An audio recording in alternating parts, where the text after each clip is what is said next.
جب میرے والد یا چاچا میرے دادا ابو کو بستر مرگ پر پڑا ہوا دیکھتے تھے تو دہاڑے مار کر روتے تھے۔ ان کی شدید ترین خواہش تھی کہ وہ جا کر ان لوگوں کی نسل مٹا دیں جنہوں نے ان کے والد پر حملہ کیا ہے اور ان کے بھائی کی جان لی ہے۔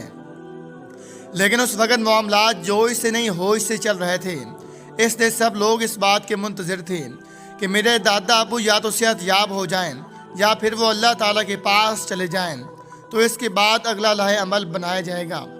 میرے دادا ابو کو مکمل طور پر صحت یاب ہونے میں تقریباً 1.5 سے 2 سال لگ گئے۔ اس دوران میرے باقی چاچاؤں کی شادیاں ہوئیں۔ شادیوں کے بعد کچھ عرصے کے لیے ہماری طرف سے بدلے کا ارادہ ملتوی کر دیا گیا۔ اس کے باوجود ہم لوگ اپنے دشمنوں سے محتاط رہے۔ ہم لوگوں نے اپنے کاروبار پر توجہ دی، اپنے خاندان کو آگے بڑھانے اور دشمنوں سے محفوظ رہنے کے طریقہ کار بنائے۔ اسی دوران میرے بہن بھائیوں کی پیدائش ہوئی۔ میرے باقی چاچاؤں کے گھر بھی بچوں کے جنم ہوئے۔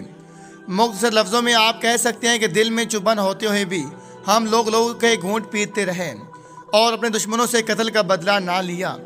1-2 بار ان لوگوں نے ہم پر حملے کی کوشش بھی کی تو میرے والد صاحب نے پلٹ کر ان پر وار کرنا چاہا، مگر میرے دادا ابو نے روک دیا اور کہا کہ ابھی وقت مناسب نہیں ہے۔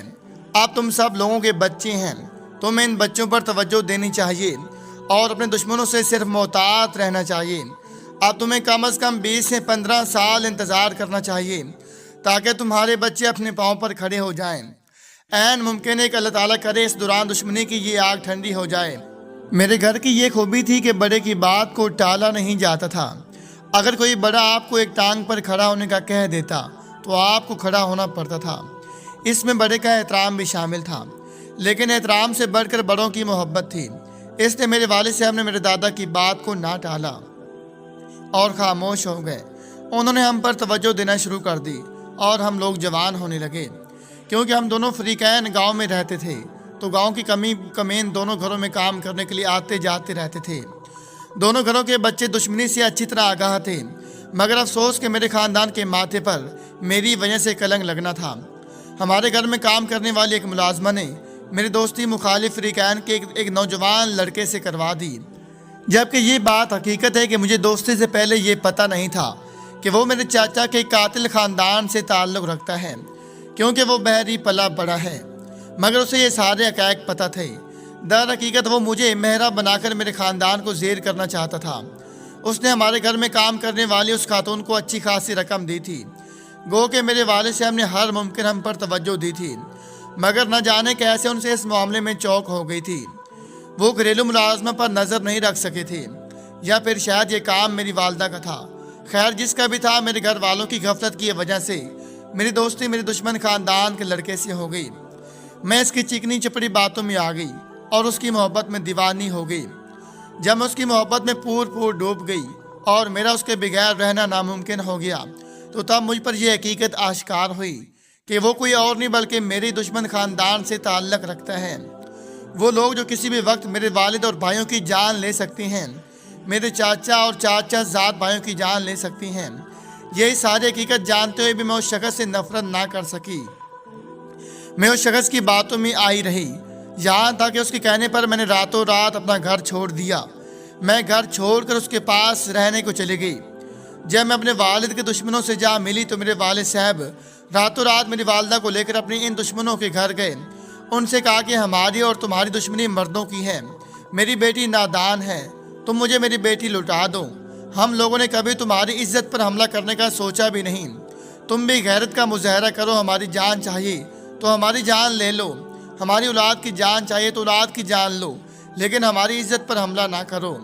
مگر میرے ہونے والے سسرال والوں نے، یعنی میرے والد صاحب کے مخالف فریقین نے میرے والد صاحب کو خالی ہاتھ واپس لوٹا دیا اور کہا کہ اگر ہو سکا تو تم لوگ بھی ہماری عزت پر حملہ کر کے دیکھ لینا۔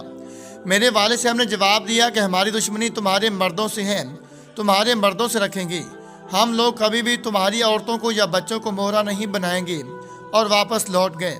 اس واقعے کے چند دن بعد مجھے ایک خط جو میرے والد صاحب کی طرف سے لکھا گیا تھا، اس خط میں صرف 2 لائنیں لکھی گئی تھیں۔ مجھے اس بات کا گلہ نہیں کہ تم نے محبت کیوں کی ہے، مگر مجھے اس بات کا شکوہ ضرور کروں گا کہ تم میرے بھائی کے قاتلوں سے جا ملی ہو اور ان کی ڈھال بن گئی ہو۔ میرے والد صاحب نے مزید لکھا کہ میں ان لوگوں سے کبھی شکست نہیں کھا سکتا تھا اگر ان کا ہتھیار میری اولاد نہ بنی ہوتی۔ یقین کریں میرا ہونے والا سسرال میرے والد صاحب اور ان کے خاندان سے اتنا سہما ہوا تھا کہ یہ لوگ گاؤں چھوڑنے کی باتیں کر رہے تھے، مگر اسی دوران ان کو اطلاع ملی کہ میرے والد صاحب اپنے بچوں اور اپنے بھائیوں کے بچوں کو لے کر یعنی اپنے پورے خاندان کے ہمراہ گاؤں چھوڑ گئی ہیں، بلکہ انہوں نے زمین وغیرہ بیچ دی ہے۔ یہ خبر میرے لیے افسوسناک تھی، مگر دوسری طرف میں بغیر نکاح کے اپنے محبوب کے پاس رہ رہی تھی اور محبت کے نام پر وہ سب کچھ کر رہی تھی جو مجھے کسی بھی صورت نہیں کرنا چاہیے تھا۔ اس لیے میرا یہ غم مجھے اتنا اداس نہ رکھ سکا۔ پہلے سننے میں آیا کہ میرے والد صاحب لاہور منتقل ہوئے ہیں، بعد ازاں پتہ چلا کہ لاہور نہیں وہ کراچی چلے گئے ہیں، مگر میں نے ان کو زیادہ ڈھونڈنے کی کوشش نہیں کی کیونکہ اس وقت میرا محبوب میرے پاس تھا تو میرے لیے میری دنیا میرے پاس تھی، مگر افسوس کہ وہ محبوب حقیقت میں اپنی دشمنی نبھا رہا تھا۔ اس نے جب اپنی ہوس مجھ پر مٹا لی تو مجھ سے نکاح کرنے سے انکار کر دیا۔ اس نے اپنے چاچا زاد بھائیوں کے ہمراہ زبردستی مجھے حویلی میں قید کر کے رکھ لیا۔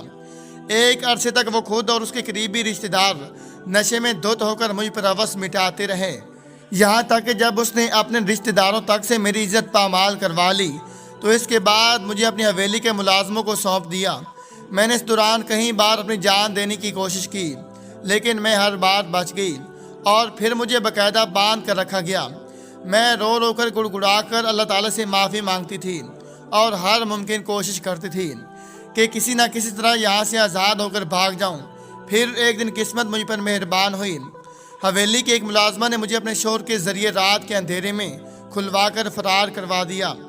وہاں سے فرار ہونے کے بعد میں نے اپنے والد صاحب کے قریبی دوست کے یہاں پناہ لی۔ انہوں نے وقتی طور پر مجھے پناہ دے دی، مگر ہمیشہ کے لیے مجھے اپنے پاس رکھنے سے یہ کہتے ہوئے معذرت کر لی کہ جو عورت اپنے والدین کو دھوکہ دے سکتی ہے، جو اپنے باپ دادا چاچا کے قاتلوں کے پاس جا کر ان کے بستر کی زینت بن سکتی ہے، وہ عورت کسی بھی وقت ہمیں قتل کروا سکتی ہے، اس لیے ہم تم پر بھروسہ نہیں کر سکتے۔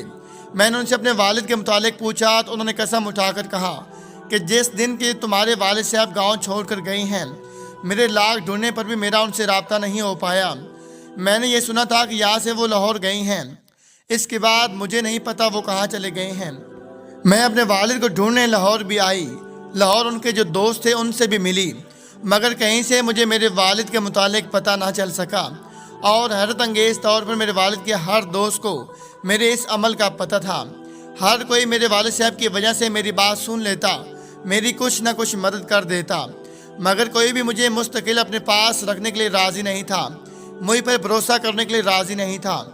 یہاں تک کہ اپنے والد صاحب کے ایک دوست کی منت سماجت کر کے میں ایک فلاحی ادارے میں ٹھہر گئی اور آج بھی اسی میں رہ رہی ہوں۔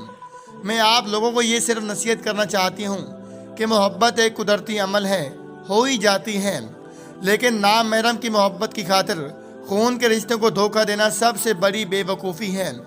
میں نے جن لوگوں کی خاطر اپنے والدین اپنے بہن بھائیوں کو کھو دیا، یقین کریں ان لوگوں نے مجھے اتنی اذیت دی کہ مجھے زندگی سے نفرت ہو گئی، اور میرے اس ایک عمل کی وجہ سے لوگوں کو مجھ سے نفرت ہو گئی ہے۔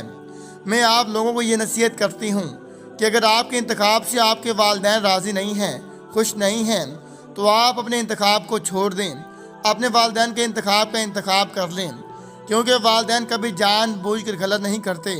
البتہ ان سے غلطی ہو جائے تو یہ الگ بات ہے، مگر آپ جو کچھ بھی کرتے ہیں آپ ہمیشہ نادانی میں غلط کرتے ہیں۔ اللہ تعالیٰ ہم سب کو عمل کرنے کی توفیق عطا فرمائے، آمین۔